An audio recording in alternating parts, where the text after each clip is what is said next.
I'm Momtaz. I'm a modern colour theorist and colour therapy expert. I'd say that colour is my superpower, and I am on a mission to just make sure that everybody is able to enjoy the mood boosting well-being benefits of colour in every aspect of their life. I'll be sharing 3 aspects of the book with you. Firstly, how it came about. Secondly, what it was like writing it. And thirdly, I'm going to give you a little peek inside. Just received this in the post. Here it is. Da, da, da. It is Hello Rainbow, Finding Happiness in Colour. So this is, I think it's about an A5 size, which is about half an A4 sort of printer paper size. It's half, so a small book. It's a hardback book. And I'm going to try and show you in the light. It has this gorgeous, sparkly silver lettering on there. Have a closer look. And then on the back, we have 3 photographs. The book is filled with colour photography and a little description about it as well. Inside, the colour continues. So this is one of my favourite colours, this gorgeous teal, aqua. It's just makes me super excited. So I'm really happy that that's the rainbow cover and the inside green. So I thought what I'll do is I will actually read the back cover of the book. Now, nobody else in the entire world has heard what's on the back of this book apart from the publishers. So you are the first person, there's a few of you there, first people to find out exactly what is in here. So let's go. Welcome glorious colour into your life in this uplifting guide that promotes the joy of experiencing holistic hues every day. Hello Rainbow takes you on a vibrant journey through the rainbow spectrum, inspired by the therapeutic benefits of colour, wellness and bright photography that makes you smile. Discover rainbow rituals and Hello Hue meditative exercises in this unique colour philosophy for sparkling positive mental health and well-being from its founder Momtaz Begum-Hossain.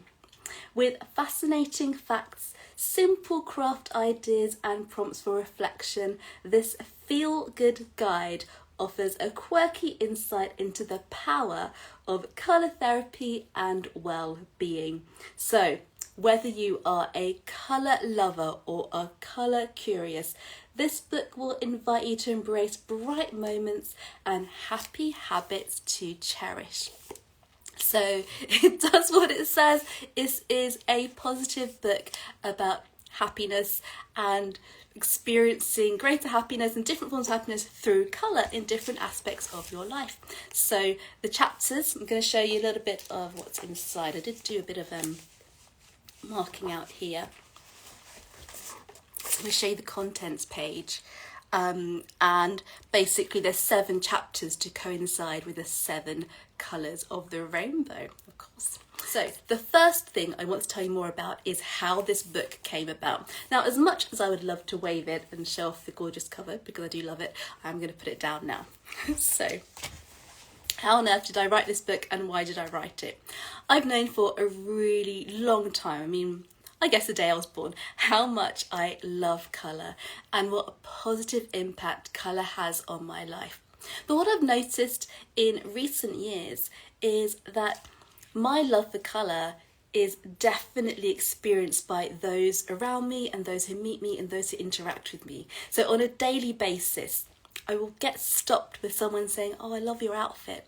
And it always gives me such good energy and positive vibes. And it's so nice.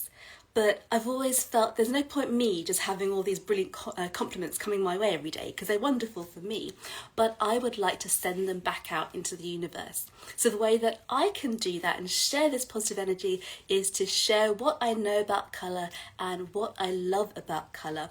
And I thought a great way to do that would be through a book, because that would be the most accessible way to reach people. So one of the things I was thinking was I'm going to start thinking about writing this book, and it'd been in my mind, I'd be jotting down ideas. Then I saw an event advertised. It was 2 years ago, actually 2 Septembers ago, September 2019. And I saw an event. It was hosted by a really major publisher, and the event basically was to encourage more non-fiction books by diverse writers. So by diversity, we're talking about ethnicity, gender, disabilities, class, all the different aspects that make us all unique and different. But obviously there are people who finally have historically got publishing deals much more easily than others, and there's definitely a lack of diversity across all spectrums in non-fiction publishing. So I went along to that talk, and I remember the head of this major publishing company, he walked into the room and he said, sitting in this room is the future of best-selling writers. And I just remember like smiling and being like, oh, that's me then. just having that kind of positive energy, because it actually made me laugh. I was just like, what a lovely thing to say. He only popped in, he's a really busy man, he popped in for 2 minutes, popped out again, and just left us with those words. And during the course of the panel discussion, I think there was 4 or 5 panellists talking about, they were all publishers, and they were all talking about what they want from an author. So I took down copious notes. I literally wrote down everything they said. I took that home and I just kind of let all of those ideas brew. One of the things they mentioned was you should only pitch a book at the right time. So I was sitting on this idea, waiting and waiting for when this right time was going to be, and also which publisher was it going to be. There's no point wasting a great idea on someone who wouldn't actually be interested in it. So I waited and waited, and then I identified the publisher that I really wanted to work with, who are Leaping Hair Press. And then, of course, coronavirus happened, and in March 2020, when we first had the first initial lockdown and we were all kind of stuck at home twiddling our thumbs, I just thought, actually, I think this is my right time. So waiting and waiting for a few months for this right time to come. And so I put my pitch together, took on all the advice I'd heard from that event and sent it off. And of course I got an out of office saying that the company were all on furlough because of COVID. So I never thought I'd hear from them again. And then in July, when the commissioning editor Monica came back to work, on her first day back at work, she actually opened her email from me and said she really loved the idea. And that's how the book actually came about. So I was really inspired by just sharing my positivity for colour, found my publisher, pitched my idea, and they loved it. So I was super, super lucky, of course, 100%.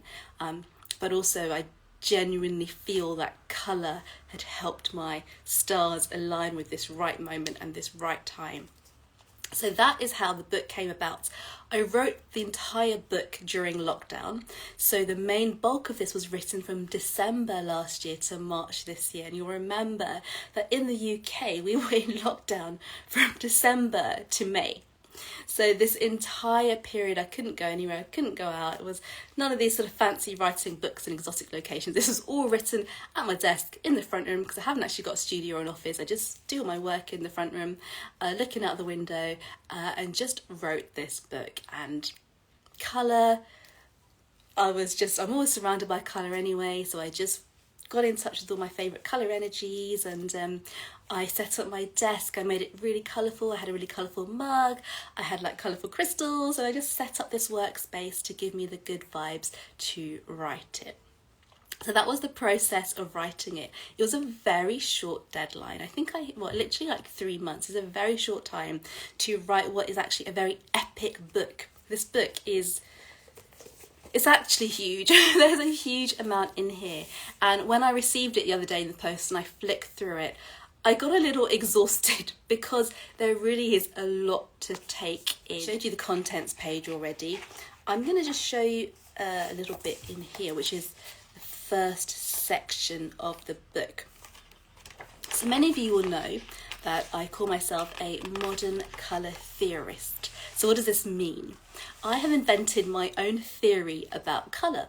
Now this theory is called Hello Hue. So it's literally like hello colour, and it's all about welcoming colour into your life. So we love colour, we see it everywhere we go, we're walking past colours everywhere. But if we stop and actually say, I am going to take a moment to appreciate you, that is when all the good, glorious stuff happens. And that's when all the positive mental well-being benefits of colour are experienced. So my philosophy, which is called Hello Hue, is a manifesto. It's a 7-point manifesto where I have come up with 7 ways that you can introduce more colour into your life and experience it for its well-being benefits. So, I go through all the 7 sections of the philosophy in this first section of the book. And then we go into lots of other different things, which are the different elements of this philosophy. How does someone become a philosopher? I have no idea. I just decided I want to create my own theory, and I did. So there's no rhyme or reason to that. I just genuinely am very, very in tune with colour, and it is my area of expertise. So I felt very confident and excited that I actually am the person that can do this, and I can share more about colour and inspire others with it.